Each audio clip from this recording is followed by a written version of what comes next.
Bonjour Camille, vous avez créé votre entreprise C'est comme Création il y a quelque temps. Quel a été votre parcours avant cette création? Bonjour. Alors avant cette création, j'étais à l'école. Donc j'ai fait tout d'abord un bac économique et social à Gien. J'ai poursuivi avec un BTS assistante de gestion PME-PMI durant lequel j'ai eu plusieurs périodes de stage que j'ai volontairement orientées déjà vers de la communication.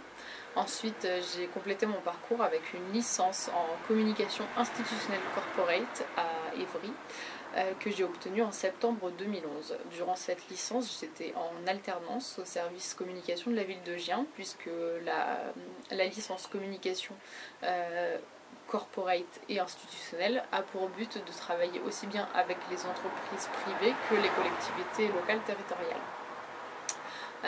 Concernant le parcours de création proprement dit, j'ai suivi le parcours de création reprise d'entreprise de la chambre de commerce durant 1 mois et demi et j'ai ensuite postulé pour la couveuse d'entreprise qui ouvrait son antenne à Gien.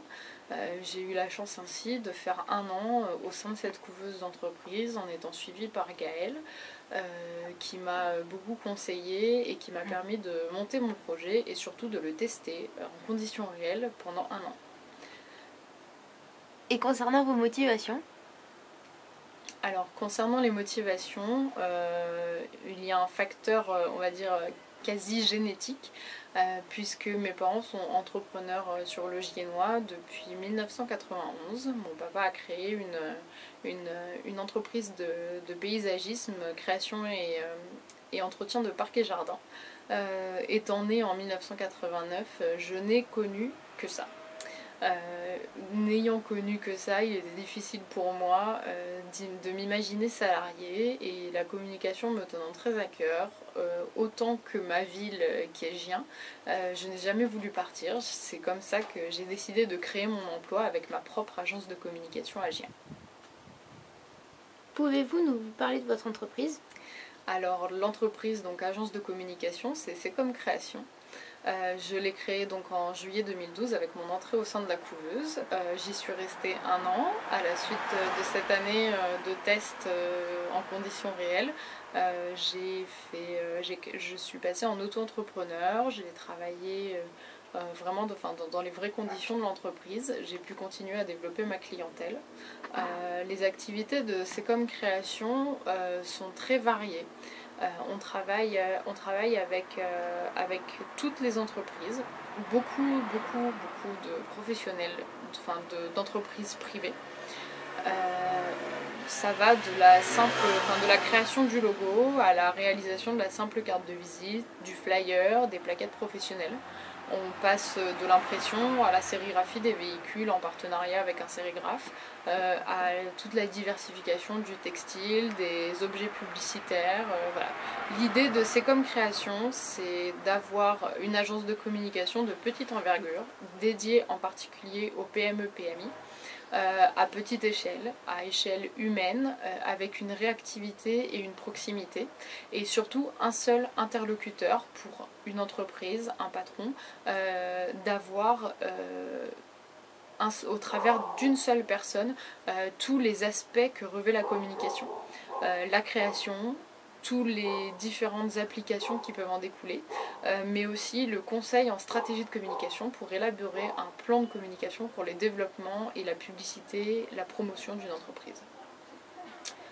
Depuis quelques semaines, j'ai développé un nouveau service au travers de C'est comme Cover, qui est le covering, donc toujours dans cette idée de proposer une seule personne pour la publicité, pour la communication. Le C'est comme Covering est destiné au total covering et au carve wrapping. Le total covering, c'est de recouvrir, un peu à l'image des bus de l'équipe de France ou des camions de location comme Europcar ou les choses comme ça, avec un adhésif imprimé personnalisé. On recouvre vraiment la totalité du véhicule avec une publicité, avec un visuel, vraiment pour personnaliser à 100%. Et cette technique est développée aussi pour le particulier pour remplacer une peinture. On remplace une peinture avec toutes les couleurs mates, les ultra laqués, tout ce qui est texturé, les carbones, les imprimés, les cuirs, les choses comme ça. Donc c'est comme cover et c'est comme création sont une même entité mais deux services à destination de deux clientèles particulières. Vous avez démarré en auto-entreprise et changé de statut en janvier 2014. Pourquoi? En effet, à la suite de la couveuse, c'était la suite logique de partir en auto-entreprise, puisque c'était un petit peu le même fonctionnement, tant au niveau de la gestion comptable que du contact et du développement de l'entreprise. Seulement par rapport au concept qui est d'avoir un seul interlocuteur pour la communication et pour toutes ces applications, c'était difficile pour moi. Je ne travaille qu'avec des professionnels. On a beau vanter les mérites du statut d'auto-entrepreneur, pour certaines activités, notamment pour le travail entre professionnels, j'estime personnellement qu'il y a quand même une barrière qui existe et qui est celle de la crédibilité vis-à-vis des entreprises. Ça, c'est une première chose. Ensuite, le deuxième élément qui m'a fait changer de statut, c'est toujours le fait de travailler en grande partie avec des professionnels et d'être privé de la TVA. Dans ma logique d'avoir un seul interlocuteur, je sous-traite, mais je passe en direct avec différentes entreprises, différents prestataires.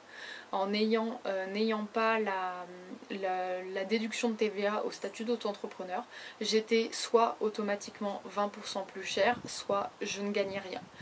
Cette barrière a nui à mon chiffre d'affaires et au fonctionnement.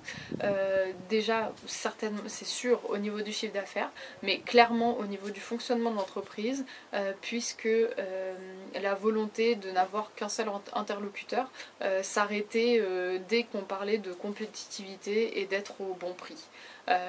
Pour travailler avec mes prestataires, on a mis en place un système de rétrocommission qui a trouvé ses limites dans le fait que la rétrocommission m'était versée directement, mais mon client, mon fournisseur facturait directement à mon client. Donc pour moi, la logique, une entreprise, un interlocuteur et une facture à la fin n'était plus valable.